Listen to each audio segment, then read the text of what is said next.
بسم الله الرحمن الرحيم.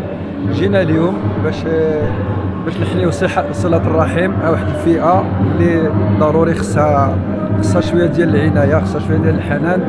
جينا ندير واحد وجبة تاع الفطور مع المسلمين ديال مدينة وجدة، خاصة ونحن في شهر رمضان، شهر التوبة، شهر الغفران،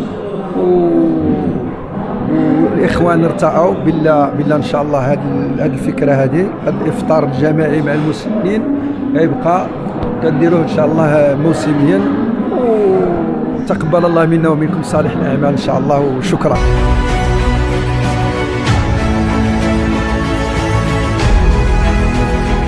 كما شفتوا اليوم جينا نشوفوا الاخوان ديالنا في هذا دار المسنين هذا.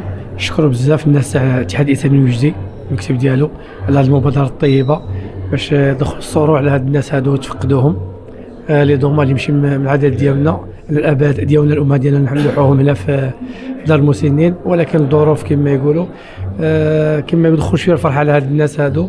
كانوا بعض الهدايا تبارك الله الاقمصه تاع الاتحاد الاسلامي دي سيرفات ودي بلايز النساء ديال دار المسنين هنايا.